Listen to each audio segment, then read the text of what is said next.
Today on The Dead Life, I want to help my listeners to protect their homes and their children's bedrooms from negative spirits and dark entities. The best person to learn from is no other than my Professor of Earth Magick from Dead University, Margaret Jamison. She's a descendant of Appalachian Grannies. She was taught Earth Magick by the women who've been practicing it for centuries. You can call me at 802-332-3811 if you have a relationship question for our Love Me, Love Me Not segment, or you want to share a paranormal experience of your own. To book a reading with me, email us at booking@AllisonDuBois.com. You can follow me on Instagram at Medium Allison, or you can watch me on YouTube to see new and past episodes of The Dead Life. Well, Margaret, welcome back. Oh, thank you, Allison. It's so good to see you. Yeah, and we got Scorpio season. This is the right time to have a chat. Yeah, Scorpio season's always a little bit intense, but strangely, it moves things along personally for people.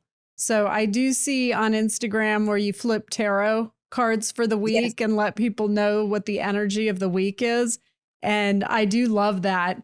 Are you getting more death cards in Scorpio? Actually, yes. Yeah. Private. I thought you might. Just a wild guess. So a lot of the questions that I have been getting from people, because I've been talking about setting borders and boundaries as human beings, and people from all walks of life really need to do this. And it's such an easy thing to teach and to learn. They're really simple steps that you can take to safeguard yourself spiritually, which I also find safeguards you physically because the two are intertwined. People seem perplexed as to how to do this. So I thought we'd talk a little bit about that, as well as everything having to do with Earth Magick, the salt in windowsills, the rosemary at the gate or by the front door, and especially with children's bedrooms. We are in Scorpio season, which thins the veil and it makes communication with the other side so much more frequent. And I thought this would be a good time to teach people who are still learning what they need to do in order to establish boundaries with the other side, and to teach them that they can also do that for people around them who can't do it for themselves. Oh, that's wonderful. And not only, I think, are the encounters more frequent, but they're much stronger. Yeah.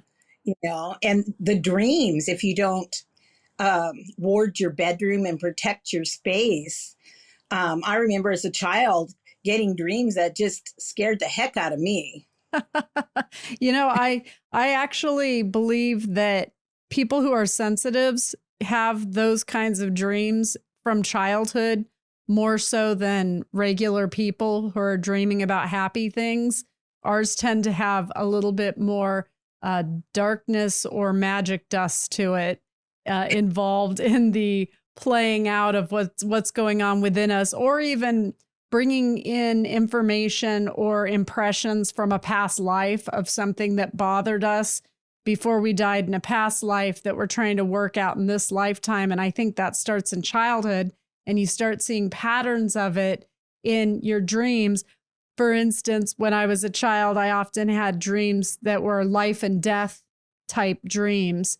And it was always about me trying to save someone.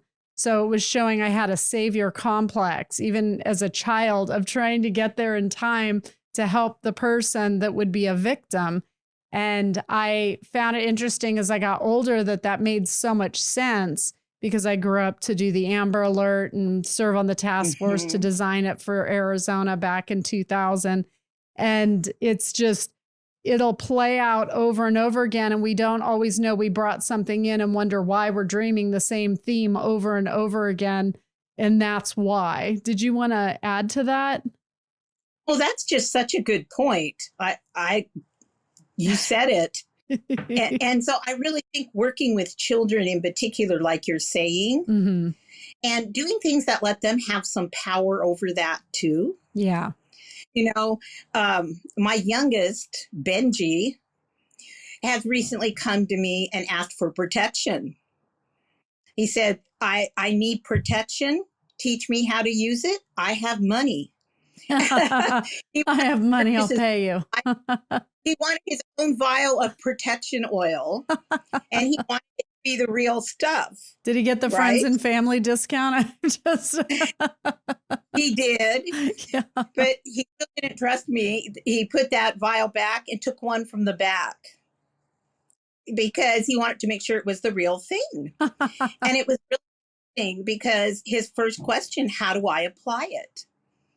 And, you know, one of the things that's so cool for children, and if people order and they ask me, I have these lava bead bracelets. And you can put the oil right on the bracelet and it absorbs it. And then it releases throughout, you know, the next 24 hours. Mm-hmm. And I think children feel really empowered when they're able to do that. That's so important that they do feel empowered, and they just need to know what to do. And that's where you come in. And the bedrooms, like you're saying, you know, going through and cleansing the bedroom first, mm-hmm. then going back in and calling in protective angels and spirits. So when you say cleansing the bedroom, though, there's a lot of people out there that are like, is it like pledge cleaner? Like, what do I do? How do I cleanse the bedroom, Margaret? So they want to, okay, so you're going to cleanse a bedroom for Benji, say, so that he can sleep better. Why don't you go through the steps of that? And I think that'll help people. Okay. Just one of the standards is buying a bundle of sage. And if you really suspect there's something strong in there, the dragon's blood sage. Yes. Is really strong. Which you carry. You carry. People can get these things through you. Is that right? Yes, absolutely. Benji's source is your source. So grannymagic.com. Is that right? Grannymagic.com. Okay, great. And you can light the smudge stick. And sometimes they're hard to get lit, so I like to light a candle. That way you can make sure that it stays lit. And then going through the room, and some people go counterclockwise, some people go clockwise. But if you're calling in protection, clockwise makes sense. Mm-hmm. And starting at the doorway, going clockwise, I cleanse this space of any negative or stagnant energy. Only light, love, and positive spirits are allowed to remain. And you could even toss out positive spirits and substitute angels, you know, depending what you want to do. And then I especially like to go back over with sweetgrass or cedar, Palo Santo. People ask me about Palo Santo, and I have to say, I find sweetgrass more effective. And I think every practitioner has their own favorite of what works for them. I just don't find Palo Santo gives me the same strength or boom that the sweetgrass does when I'm doing a smudging or a clearing in the house. Just feedback on my part. Did you have a preference yourself? Well, I don't personally use Palo Santo. Yeah. I sell it and it's really popular. Mm-hmm. It doesn't do it for me either. Yeah. I think there's more volatile oils in the sweetgrass, don't you? Yeah, I do. I feel like they're more potent for sure. I love the sweetgrass and I love cedar also. Mm-hmm. And I will light that and then I will go back around clockwise. And then I have different little sayings. But basically what you're doing is I now bless this space. Mm-hmm. I call in all the good spirits, ancestors, and angels. Mm-hmm. Protect this space and protect whoever is in this space. Mm-hmm. You know, something like that. And then the last step that I think a lot of people skip is warding the space. Creating an energetic boundary or barrier. Mm-hmm. All that good stuff stays in. And one of the things that you can do is take a little salt and you can mix it with rosemary, dried rosemary, which is very positive and protective. I think, you know, I use rosemary a lot. Mm-hmm. partially because I can grow it. You can And grow then everything. You have a green thumb. and I go around and I particularly where the openings are, the thresholds, Hmm. that's liminal space. So you put it on And the so we want inside? You put it on the inside of the on the window? inside, on this side, the inside of the threshold Hmm. along the doorway, Okay. and then on the window sills. And a nice touch is to let your child put a line across the front of the closet door because we all know about closets. Right. That's true. That's true. I have a And question for you about. another you can do is take the protection oil and just a little dab of protection oil Hmm. over the windows. And if you happen to have a mirror in the room, Hmm. you can seal that mirror because sometimes inadvertently mirrors serve as portals. Okay. And so you can seal that mirror with a little bit of protection oil. Any opening here is now closed. Kind of Okay. You don't have to like put a bunch of protection oil, just lace it with protection oil or just in the just a little center. top will do it. Okay. So I have a question for you. If a child has dark energy in their room, and I'm asking this because I get emails from people concerning this, would you do more of it setting an intention going counterclockwise to get rid of whatever that negative entity? If it's something specific, would you do it Yes. in that way? Yeah, I think that's what I would suggest also. Okay, so you would take the sage and go counterclockwise, saying, Out. okay, cast it out. Okay. I would use the dragon's blood sage for that because If it's you have just a so specific one, right? If there's an entity specifically that you need to get rid of, the dragon's blood's going to pack the punch. Right. I feel it does. I think you've used it before as well. My house is pretty clear because I'm pretty good with my borders and boundaries, but I did give one of my doctor friends dragon's blood to clear his Okay. house after his divorce. Okay, that's perfect. there, There was one. there was a lot of acrimony in that divorce, and I just thought it would help him. So, and I think just even for teenagers, the dragon's blood, because they're so hormonal, when there's so much tension in the room, I think that might be helpful in clearing their space of all of that electric tension that they carry with all the stress that they're under in life. And maybe that would make teenagers feel empowered to know that they could do that and seal their room as well as you told people how to. And they can get everything at grannymagic.com. So They people can. they don't have to fumble around looking for it. It's right all in one place. And if it's a teenager, especially, I would recommend with the salt, if they're Mhm. warding with the salt, to mix in a little lavender. Okay. Very calming, very soothing, Mm-hmm. but Yeah. still. If it's a teenager, we need pillowcases straight up made out of lavender for those poor defenseless souls that are battling the world right now. So what's that?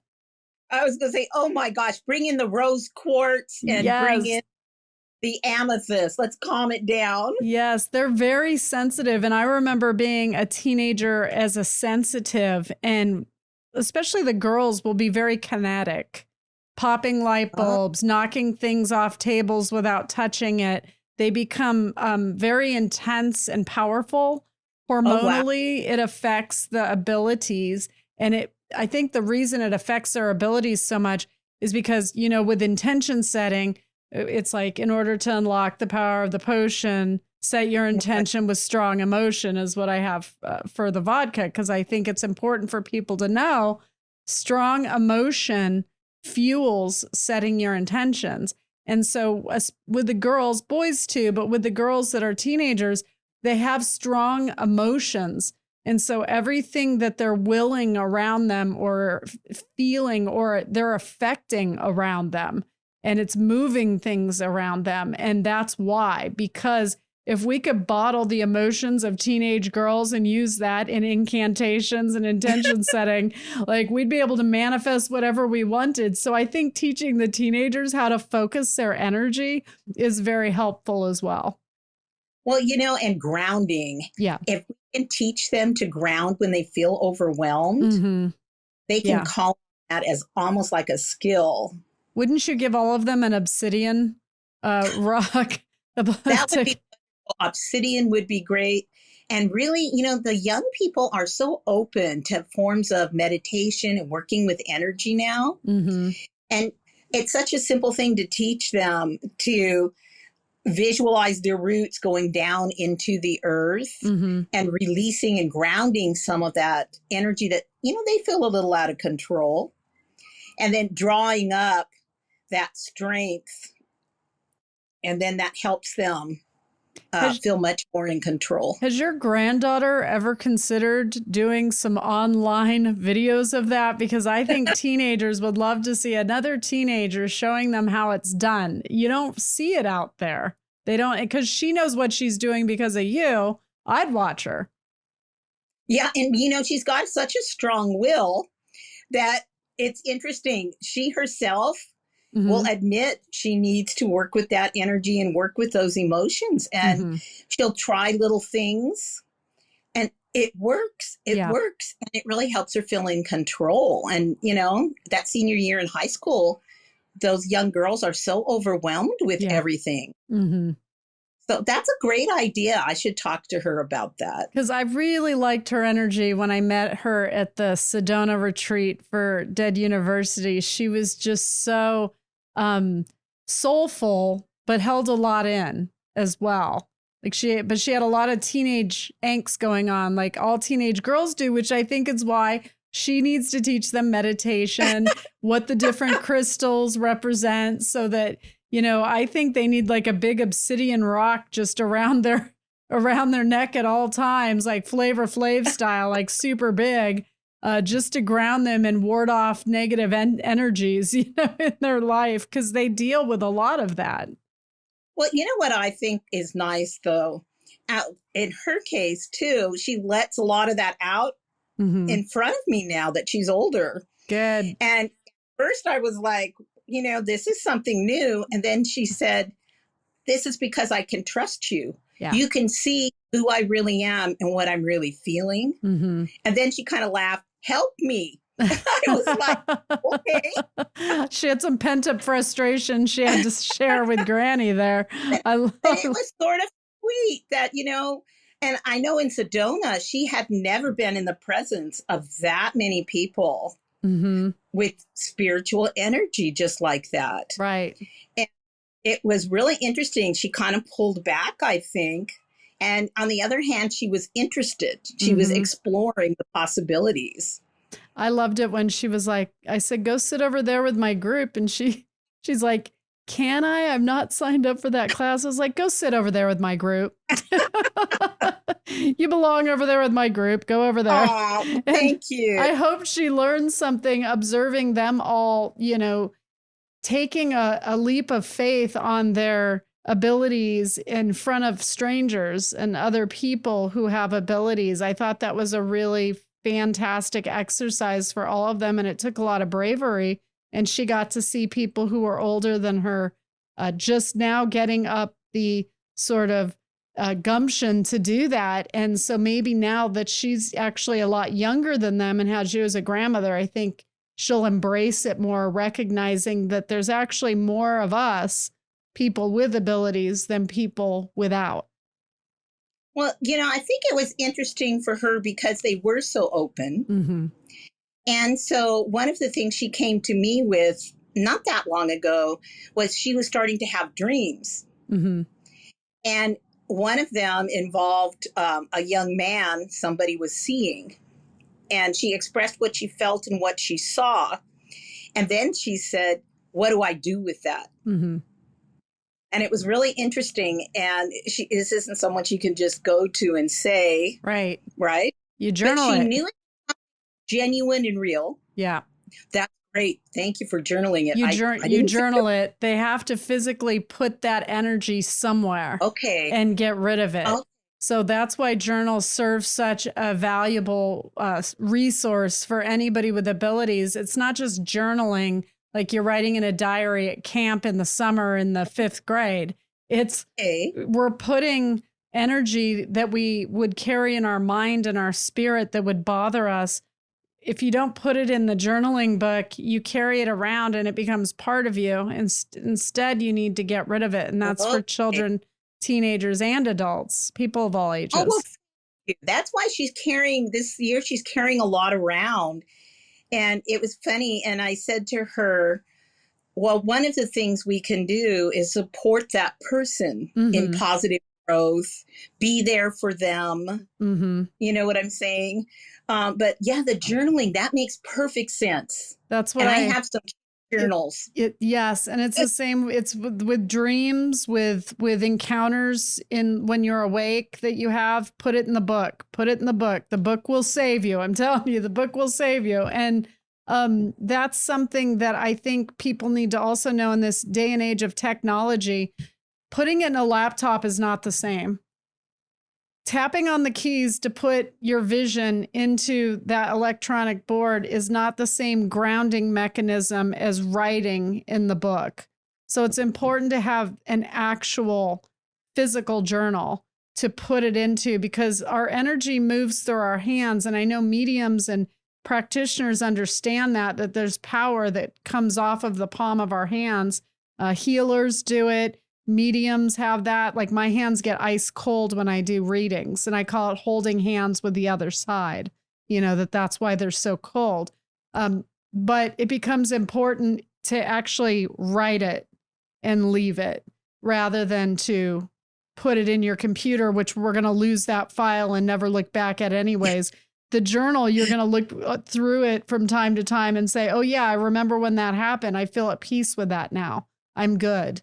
And you'll know that. And maybe you could even take some of your protection oil and put a line of it across the page if it's something that really bothers you, and say a little protection prayer, you know, with the oils. I love that. Yeah. That's a protection spell, basically. Yes. I love that idea. Yes. And I have cute journals she'll really like.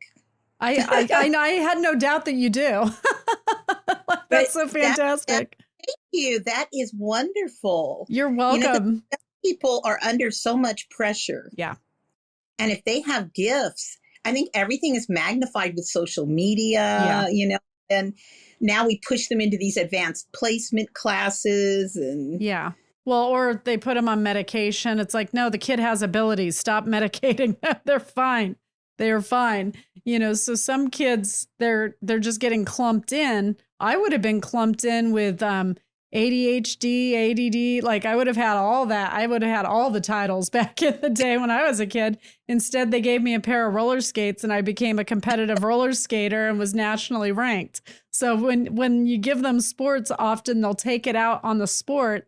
We just have a lot of energy, and especially the kinetic ones, like such as myself, who my mom always was accusing of being a witch. And I'm like, I'm not. And she said, do you know it's going to happen, or are you making it happen? And I was like, I don't know. You're the adult. So could you like guide a sister over here? I don't know. What am I doing, Mom? So it was hard in our generations to grow up feeling the way we do and sensing the things that we sense on such a high level with no teachers. I had no teachers. You had your Appalachian Granny relatives to look to as to what to do.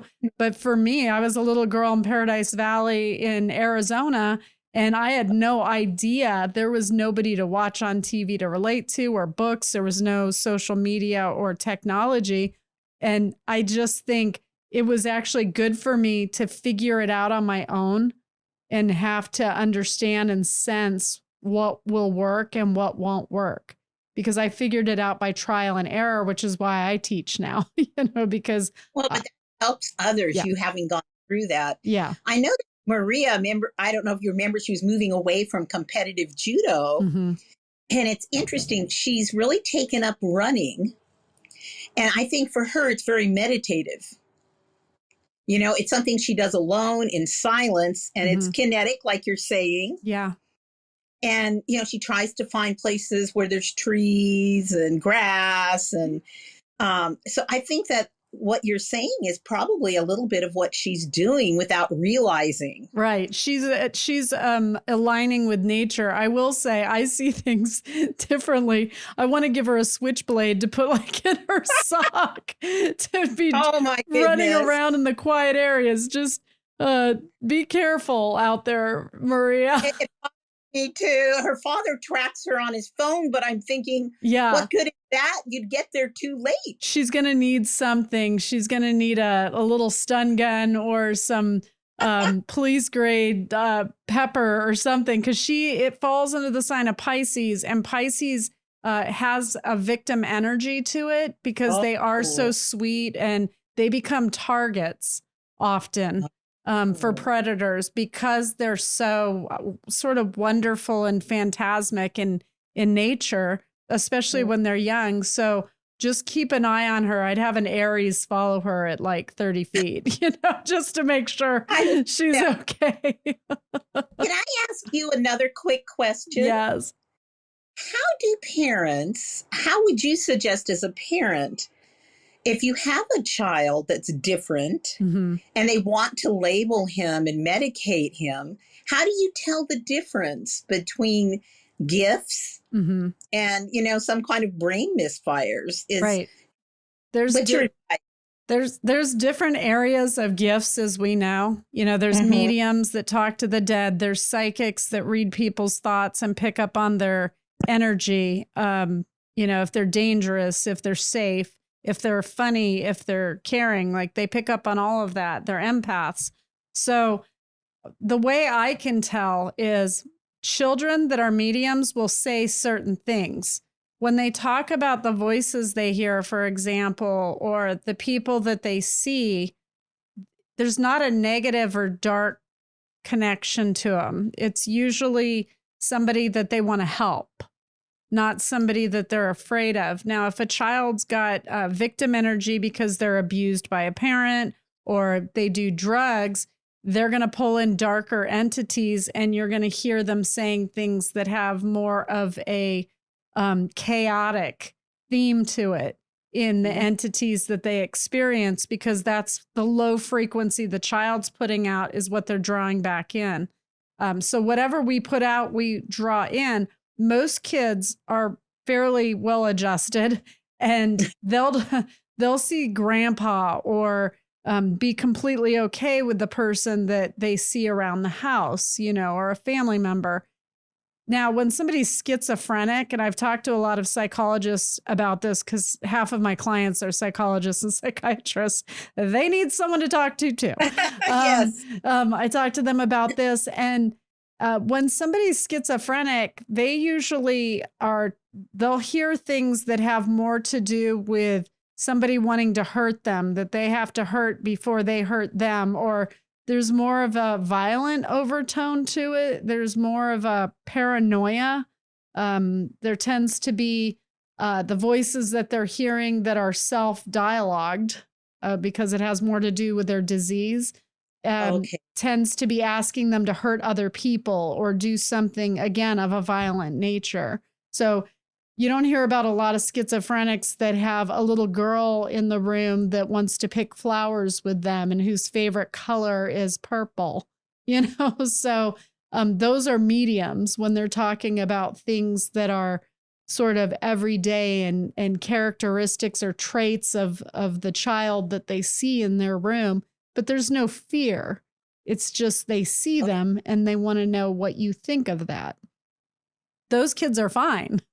So it depends. There's kids that are actually really talking to an entity, and there are some whose brains misfire that are sort of thinking this is happening, and it's the misfiring of their brain, not an actual entity.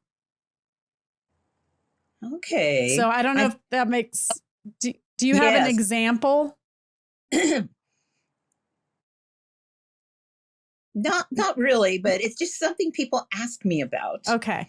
Yeah, no, I understand. And I think a lot of kids talk to the other side. And it's why I've written chapters in my books called Kindergarten Mediums, because around the age of like 3 to 6, they tend to get their verbal skills. They can communicate it, they can draw it. And so you start hearing it more from small children, and they're comfortable with it until you shut them down. So especially when they're saying it at that age and it's something they're proud of and happy about and almost excited, that's a medium. That's not schizophrenia. Go ahead. I'm sorry. Oh, I was going to say, I had a child. This is an example. Mm-hmm. And they wanted me to do a tarot reading because they thought the child was demonically possessed. Wow. Yeah, I mean, honestly. And so I consulted with my people. Yeah. With the ancestors of the child. And it turned out it's exactly what you were saying. This child was experiencing trauma the family was unaware of. Mm-hmm. And I was quite honest with, to the grandma, this is what I was told. This is what they're seeing. Mm-hmm. And she took it to the family. And then the grandmother said, they're taking care of it. Mm-hmm. And then it was interesting because a lot of those manifestations just vanished. Right. The child felt empowered in the meantime with the protection oil. Mm-hmm. Good. And then everything worked out.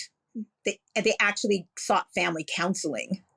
It's interesting that they thought the child was possessed demonically. I mean, everything was this child's fault, So there are children that the adults will blame everything on for the child not being like that family when they're particularly devout in whatever their beliefs are. And so when that's the case, they can use the child as sort of a scapegoat for all their problems, everything that goes wrong in life, all darkness, all issues is that child's fault. That poor kid, because honestly, I've seen children like that throughout the years. It's like, leave them alone. If you don't get them, give it to some of us. We'll raise the child because we know what to do. It's just unfortunate when there's a child that's special and they learn to keep their mouth shut because it's easier to do that than to be attacked by the family. Because that child would be able to feel when the family thinks they're lying or doesn't like them and gives them the sort of bombastic side eye, like, oh, it's her. And they get this cold response from the people that are supposed to love them. They're predisposed to love them. And it makes children grow up very insecure and not wanting to share. Part of what they were, also the energy they were experiencing was his ancestors and angels were in overload protection of this child. Right. Maybe that's why he was sent to you. I hope so. And they were from a different culture too, and they were very religious. Was it Hispanic? Because actually, Portuguese. That still fall under the same umbrella. So there's Afro-Cuban belief systems that for centuries went down through the Hispanic culture and the Black cultures of our society. And that's why in the Black communities, it's more voodoo that there's a focus on. And that's Afro-Cuban energy, as well as in the Hispanic community where the women sort of made it bruja, a witch. Yes. Right? You're a bruja. And they made it, there's like a darker energy to it where there's animal sacrifices involved in some of the cultures in how they practice their religion. And I'm just speaking from a historical perspective so people can understand where these hail from. So it came from other countries that kind of trickled into our country, and that's why we do see it, and that's how it plays out. That's why that's their belief system. It's part of the culture.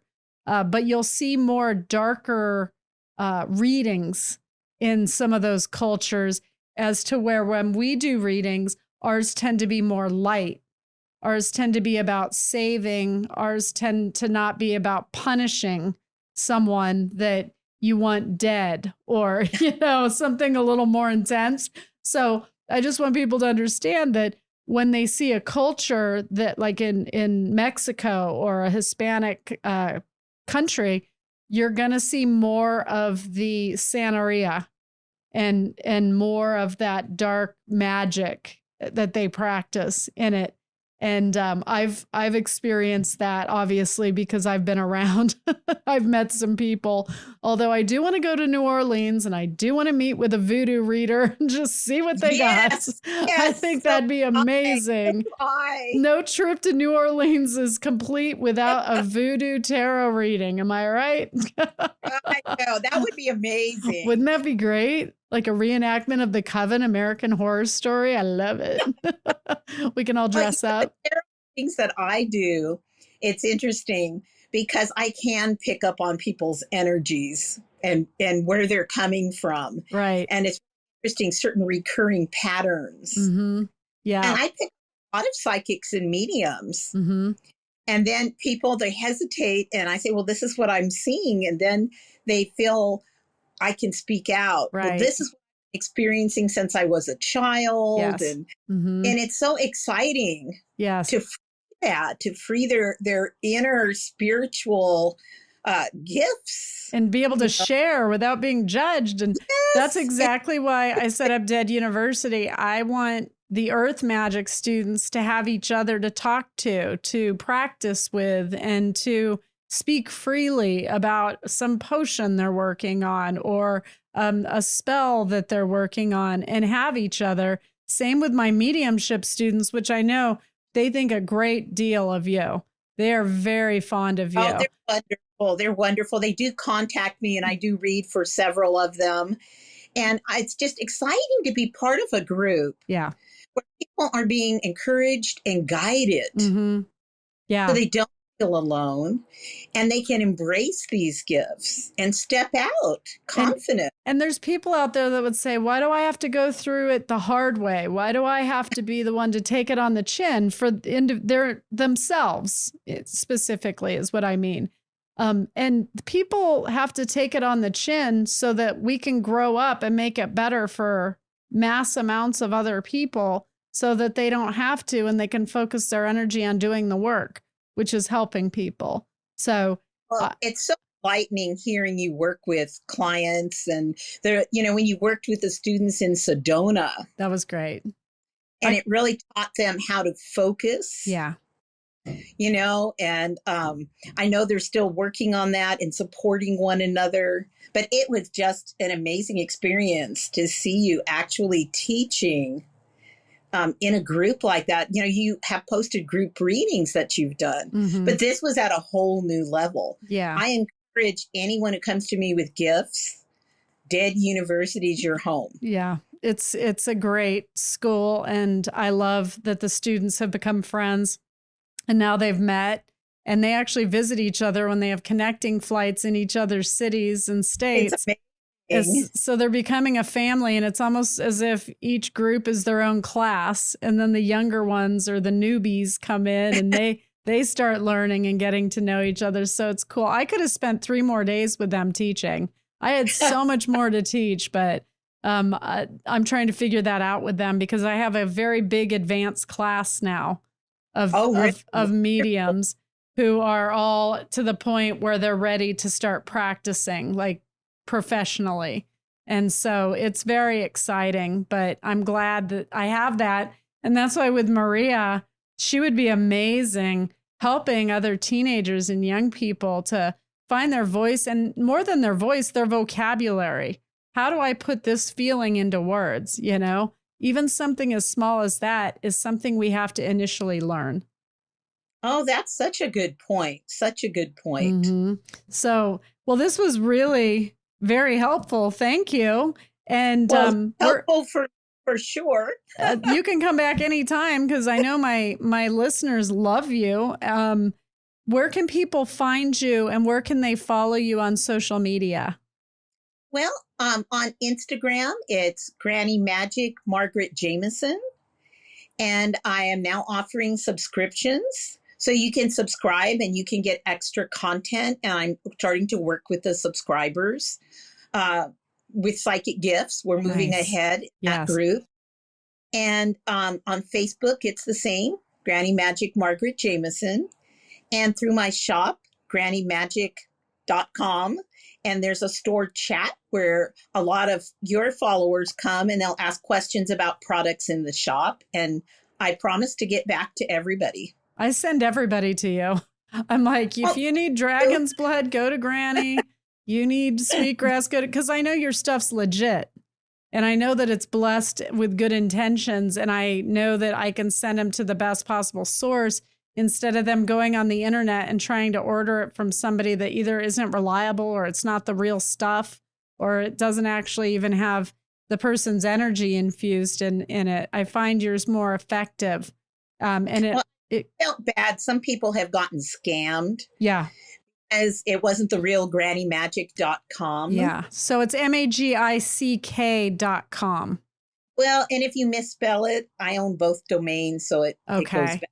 Okay. I know. I feel bad too. I have people reach out. They're like, I booked a reading and I didn't get it. And I'm like, they're like, you asked for my password and I gave it. No. And I'm like, I never would ask for any personal information like your password.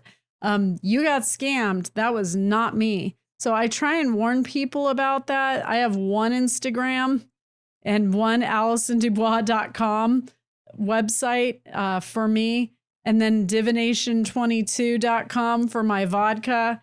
I'm so excited. I am too. I'm actually in my little laboratory kitchen right now making my resurrection vodka to thin the veil for martinis that you want to have, or a drink that you want to have before connecting with the other side and channeling.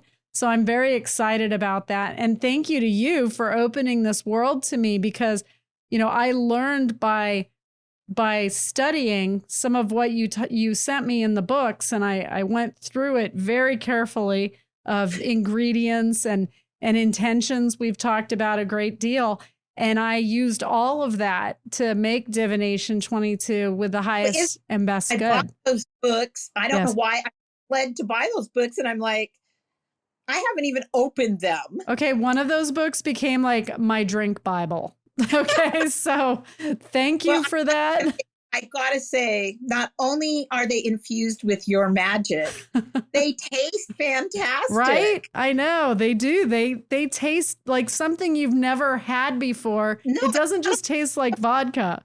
I'm not a vodka person, but this vodka, oh my gosh, it's fabulous. It's almost as if you can taste the magic in it, and it opens you up and you immediately feel different. It's like, okay, that was something. I'm so excited about this. So fingers crossed that I get my resurrection vodka keyed up strong enough that it opens a lot of veils for people out there that want that connection. And I'm so excited that we have you as a resource for my listeners. And if they want to book tarot readings or readings with you, they can also find you at grannymagick.com. Is that correct? I book all readings only through grannymagick.com. Great. And I only book readings through email at booking@AllisonDuBois.com or the link at AllisonDuBois.com. No other way.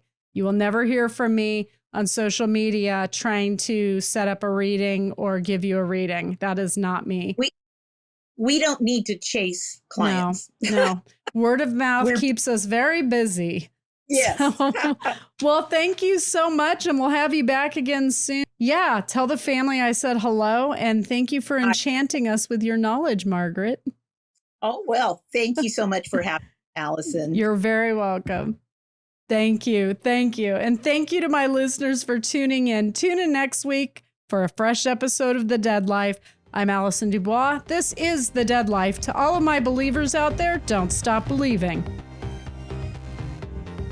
Join us next week on The Dead Life. And don't forget to subscribe now to get notified of every new episode.